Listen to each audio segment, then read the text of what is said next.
الحمدللہ رب العالمین والصلاة والسلام علی خاتم الانبیاء والمرسلین اما بعد فاعوذ باللہ من الشیطان الرجیم بسم اللہ الرحمن الرحیم۔ حافظ محمد وقاص فریدی آپ سے مخاطب ہے۔ آپ کو گوہر پبلشرز کے پلیٹ فارم پہ خوش آمدید کہتا ہوں۔ Our slogan is redefining the geography of education through digital resources for conceptual learning۔ پیارے بچوں، آج ہم گوہر اسلامیات کلاس 2 کے باب اول کا دوسرا سبق پڑھنے جا رہے ہیں۔ آج کے ہمارے سبق کا عنوان ہے حفظ و ترجمہ۔ اس سبق میں آپ پڑھیں گے تحفظ و تسمیہ اور مختصر درود شریف کے معانی و مفاہیم کے بارے میں۔ اس کے ساتھ ساتھ دیے گئے کلمات کے معانی سے واقفیت بھی حاصل کریں گے۔ اسی سبق میں رسول اللہ صلی اللہ علیہ وآلہ وصحبہ وسلم کا نام مبارک سنتے اور پڑھتے وقت درود شریف پڑھنے کے عادی بھی بنیں گے۔ روزمرہ زندگی میں ان کلمات کو مواقع کی مناسبت سے پڑھنے کی عادت بھی بنائیں گے انشاءاللہ عز و جل۔ سب سے پہلے پڑھتے ہیں تعوذ۔ تعوذ کا مطلب کیا ہے؟ تعوذ کا مطلب ہے پناہ مانگنا۔ قرآن مجید کی تلاوت سے پہلے تعوذ پڑھنا ضروری ہے۔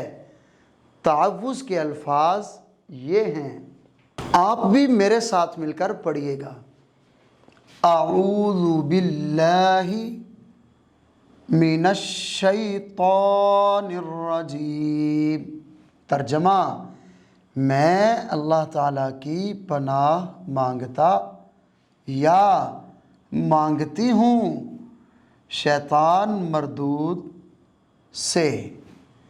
پیارے بچوں، اس تعوذ کو آپ نے اچھے طریقے سے یاد کرنا ہے۔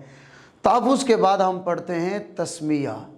تسمیہ کا مطلب ہے نام رکھنا یا نام لینا۔ ہر اچھے کام کے شروع میں تسمیہ پڑھنی چاہیے۔ اس سے کام میں برکت اور اللہ تعالیٰ کی مدد حاصل ہوتی ہے۔ تسمیہ کے الفاظ یہ ہیں، بسم اللہ الرحمن الرحیم۔ ترجمہ، شروع اللہ کے نام لے کر جو بڑا مہربان نہایت رحم والا ہے۔ پیارے بچوں، آپ نے تعوذ اور تسمیہ پڑھ لی۔ ان کو اچھے طریقے سے آپ نے ترجمے کے ساتھ یاد بھی کرنا ہے۔ اب ہم پڑھتے ہیں درود شریف۔ حضرت محمد الرسول اللہ خاتم النبیین صلی اللہ علیہ وآلہ وصحبہ وسلم کے درجات کی بلندی کے لیے جو تعریفی الفاظ پڑھے جاتے ہیں انہیں درود کہا جاتا ہے۔ مختصر درود شریف کے الفاظ یہ ہیں، آپ بھی پڑھیے۔ صلی اللہ علیہ وعلی آلہ واصحابہ وسلم۔ ترجمہ، آپ صلی اللہ علیہ وعلی آلہ واصحابہ وسلم پر اور آپ صلی اللہ علیہ وعلی آلہ واصحابہ وسلم کی آل پر اور آپ صلی اللہ علیہ وعلی آلہ واصحابہ وسلم کے صحابہ پر اللہ تعالیٰ کی رحمتیں اور برکتیں نازل ہوں۔ پیارے بچوں، آپ نے درود شریف بھی پڑھا، درود شریف کا ترجمہ بھی پھر پڑھتے ہیں، صلی اللہ علیہ وعلی آلہ واصحابہ وسلم۔ اب پڑھتے ہیں درود شریف کی فضیلت۔ نبی کریم صلی اللہ علیہ وعلی آلہ واصحابہ وسلم نے فرمایا، جو شخص مجھ پر ایک مرتبہ درود شریف پڑھتا ہے، اللہ تعالیٰ اس پر 10 رحمتیں نازل فرماتا ہے اور اس کے 10 گناہ مٹا دیے جاتے ہیں اور اس کے 10 درجات بلند کیے جاتے ہیں۔ سنن نسائی۔ پیارے بچوں کتنی زیادہ فضیلت ہے، ایک بار درود پاک پڑھنے سے 10 نیکیاں ملتی ہیں، 10 رحمتیں نازل ہوتی ہیں اور 10 گناہ مٹا دیے جاتے ہیں، 10 درجات بھی بلند کر دیے جاتے ہیں۔ ہمیں چاہیے کہ ہم اپنے پیارے نبی حضور خاتم النبیین صلی اللہ علیہ وآلہ وصحبہ وسلم کی ذات مبارکہ پر زیادہ سے زیادہ درود شریف پڑھنے کی عادت بنائیں۔ جی پیارے بچوں، جب چھینک آتی ہے تو ہمیں کیا کرنا چاہیے؟ چھینک آنے پر اللہ تعالیٰ کا شکر ادا کرتے ہوئے بلند آواز سے یہ کلمات کہنے چاہیے۔ کون سے؟ الحمدللہ۔ ترجمہ: تمام تعریفیں اللہ تعالیٰ کے لیے ہیں۔ جب چھینکنے والا الحمدللہ کہہ لے تو یوں جواب دینا چاہیے، یرحمک اللہ۔ ترجمہ: اللہ تعالیٰ آپ پر رحم فرمائے۔ مثال کے طور پر مجھے چھینک آئی تو مجھے کہنا چاہیے الحمدللہ۔ آپ نے سنا تو آپ نے سن کر کیا کہنا ہے؟ یرحمک اللہ۔ کتنی خوبصورت دعا ہے، اللہ تعالیٰ آپ پر رحم فرمائے۔ اور یہ ایسے نہیں ہے، ہمارے پیارے نبی صلی اللہ علیہ وآلہ وصحبہ وسلم نے یہ باتیں ہمیں خود سمجھائی ہیں۔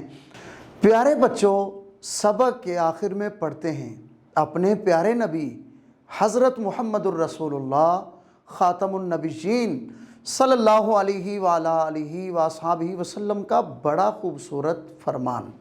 ارشاد نبوی صلی اللہ تعالیٰ علیہ وآلہ وصحبہ وسلم ہے، جب تم میں سے کوئی چھینکے تو الحمدللہ کہے اور اس کا ساتھی جواب میں یرحمک اللہ کہے تو اس کے جواب میں چھینکنے والا یہدیکم اللہ ویصلح بالکم کہے۔ صحیح بخاری۔ پیارے بچوں کتنی خوبصورت حدیث پاک آپ نے پڑھی۔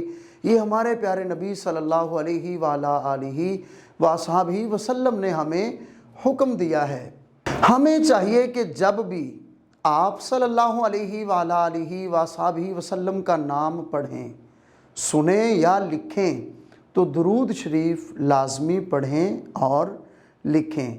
پیارے بچوں، اس سبق میں آپ نے تعوذ اور تسمیہ کے بارے میں بھی پڑھا۔ تعوذ اور تسمیہ کو بھی آپ نے اچھے طریقے سے درست تلفظ کے ساتھ یاد کرنا ہے، اور الحمدللہ اور یرحمک اللہ کو بھی یاد کرنا ہے، اور یہ بھی یاد رکھنا ہے کہ الحمدللہ کب کہنا ہے اور یرحمک اللہ کب کہنا ہے۔ اللہ تعالیٰ سے دعا کرتے ہیں اللہ تعالیٰ ہمیں جو کچھ پڑھا اس پہ عمل کرنے کی توفیق عطا فرمائے، کیونکہ شاعر مشرق علامہ محمد اقبال رحمۃ اللہ علیہ نے فرمایا، عمل سے زندگی بنتی ہے، جنت بھی جہنم بھی، یہ خاک کی اپنی فطرت میں نہ نوری ہے نہ ناری ہے۔